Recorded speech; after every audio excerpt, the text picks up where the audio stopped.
Donc, c'est la dernière vidéo concernant le fonctionnalisme. On est arrivé donc au dernier point dans la théorie fonctionnaliste, c'est les limites de la théorie fonctionnaliste. Voilà, les limites, c'est les critiques. Qu'est-ce que les autres penseurs ou sociologues, ou comment ils ont critiqué cette théorie. Voilà, c'est ça les limites.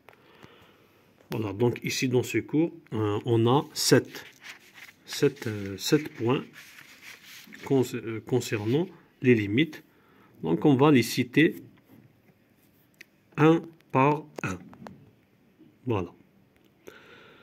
Donc le premier point, c'est quoi? La théorie fonctionnaliste est plutôt descriptive.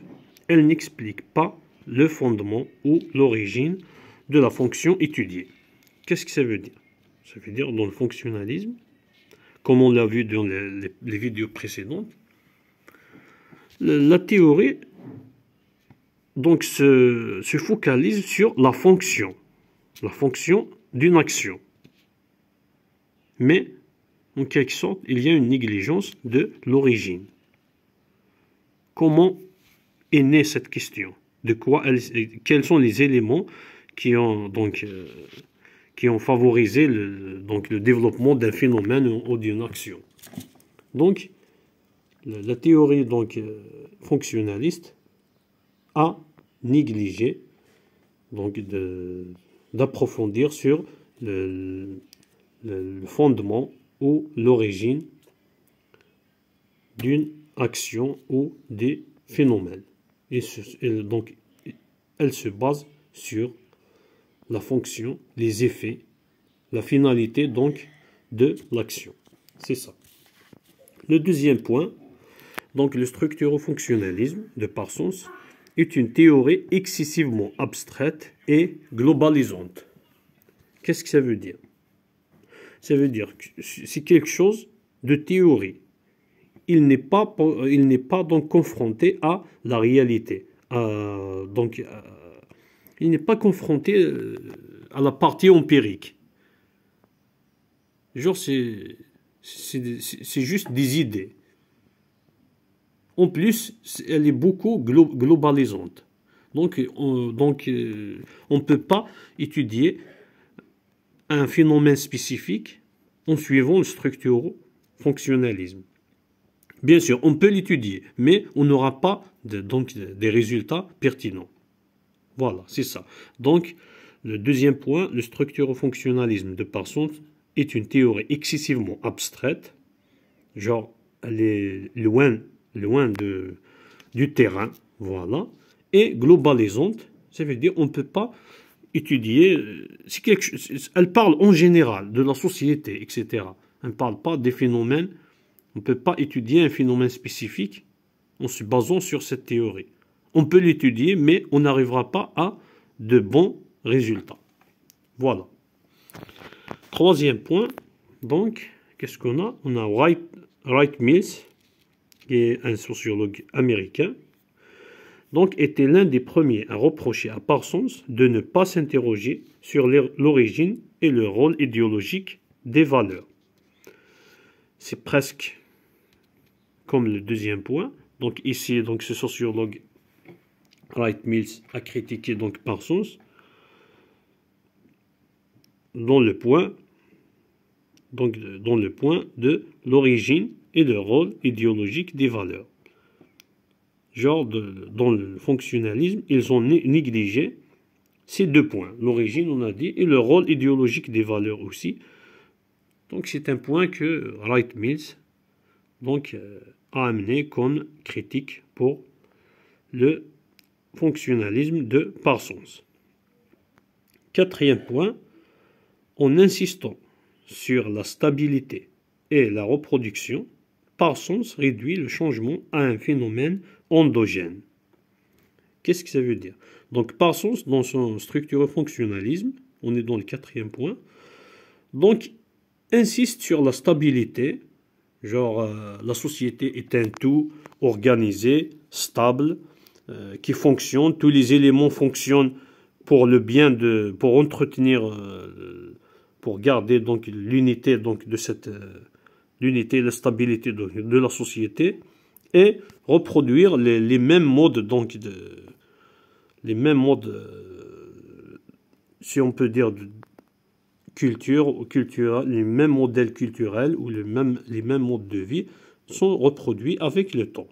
Ici, comme vous voyez, on dirait que Parsons, donc déjà, il néglige le changement. En plus, on dirait qu'il se penche ou il affirme que le changement, s'il y arrive un changement, c'est un changement interne seulement qui se reproduit. La société se reproduit elle-même. Voilà. Mais il néglige que il peut être il peut y avoir des facteurs, comme on l'a vu dans le modèle de changement social, externes, qui vont provoquer donc un changement dans une société. Comme le phénomène d'acculturation, par exemple, quand une société adopte la culture d'une autre société. Voilà. Donc c'est ça. Ensuite, le cinquième point. La théorie fonctionnaliste est incapable de penser le changement social. Voilà. C'est presque les mêmes points, mais développés en détail. Voilà. Donc, le cinquième point, la théorie fonctionnaliste est incapable de penser le changement social. Elle se focalise sur la statique sociale. Statique sociale, ça veut dire l'équilibre social. Il parle toujours de l'équilibre, de la stabilité, etc. Et néglige la dynamique sociale, le changement social. En réalité, le changement social, c'est un processus qui ne s'arrête pas dans une société. Toujours, il y a un changement. Voilà. Donc, le sixième point. Donc, le sixième point, c'est quoi? Donc, l'analyse fonctionnaliste apparaît comme une défense systématique du statu quo. On l'accuse donc d'impliquer une orientation idéologique conservatrice en expliquant pourquoi les choses subsistent, mais non pourquoi elles changent. Qu'est-ce que ça veut dire ce passage? Donc, l'analyse fonctionnaliste. Ici, d'après ce point, le sixième point, donc, apparaît comme une défense systématique du statu quo. Qu'est-ce que ça veut dire le statu quo? Ça veut dire une situation où la situation de la société à un moment donné. Genre, on peut dire que l'analyse fonctionnaliste défend la stabilité de la société à un moment donné. Ici, c'est pourquoi on l'accuse d'impliquer une orientation idéologique conservatrice. Qu'est-ce que ça veut dire? Il y a une idéologie conservatrice. Dans cette idéologie, les gens qui adoptent cette idéologie, ils sont toujours, donc vous allez comprendre de ce nom, ils sont conservateurs. On les appelle les conservateurs. Pourquoi? Ils sont contre le changement. Ils sont pour garder toujours le même état, les mêmes valeurs, les mêmes coutumes, etc. Ils sont contre le changement et même le développement, etc. Voilà, donc ici, l'analyse, la façon de l'analyse de la théorie fonctionnaliste, elle ressemble comme si elle défend les idées donc, ou l'orientation idéologique des conservatrices. Comme si ils sont contre le changement. Voilà. Pourquoi? Parce que l'étude, donc l'analyse fonctionnaliste, elle se base à expliquer comment la société reste stable. Et elle ne s'interroge jamais pourquoi elle change ou quels sont les facteurs du changement, etc. Donc ici, il y a genre de tendance. Bon, c'est une accusation, on ne sait pas après. Ici, on va garder juste l'idée, on ne va pas rentrer dans les détails, mais ça a l'air comme si cette théorie prend le même sens avec l'idéologie conservatrice. On va garder nos normes, nos coutumes, on ne va pas changer les choses, etc. Le mode vestimentaire, etc. Voilà. Le 7e point. Donc, les courants individualistes. Ce point, c'est facile à, c'est facile à se souvenir de ce point. En cas il y a une question dans ce contexte. Voilà. Les courants individualistes ont en commun de dénoncer le holisme et le déterminisme de la théorie fonctionnaliste. Ici, quand on va continuer le cours, on va trouver que tous les courants qu'on va étudier après, tous les courants qu'on va étudier, les interactionnismes, etc., l'interactionnisme, l'individualisme méthodologique, etc., on va trouver qu'ils ont dénoncé le déterminisme. Qu'on croit ici, dans la théorie donc fonctionnaliste, il y a en quelque sorte une négligence du choix ou du choix de l'individu. Genre, l'individu ne pense pas, ne décide pas, etc.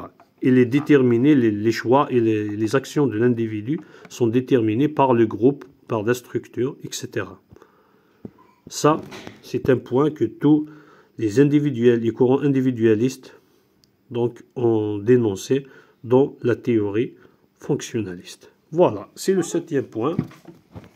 Donc, c'est ça les limites donc, du fonctionnalisme. Donc, le fonctionnalisme donc, a continué d'évoluer, comme ce petit passage que je vais lire. Donc, depuis la décennie 1980, une rénovation de l'approche fonctionnaliste se poursuit vers une nouvelle théorie des systèmes, Niklas Luhmann, ou vers un néo-fonctionnalisme. Jeffrey C. Alexandre, Richard Munch, François de Singlet, qui consiste à envisager les phénomènes sociaux sous l'angle de leur fonction, sans verser dans une vision totalement organique et intégrée de la société. Donc le fonctionnalisme a continué à évoluer, mais ici on s'intéresse juste donc, dans ce cours en principe sur le fonctionnalisme absolu et le fonctionnalisme de Robert King, Merton et ce dernier point qui est les limites du fonctionnalisme. Voilà, normalement c'est tout. Donc je vous laisse et la prochaine vidéo sera sur donc, la théorie interactionniste. On va voir ce que c'est et quelle est la différence, etc. Donc, merci pour l'écoute et bonne chance.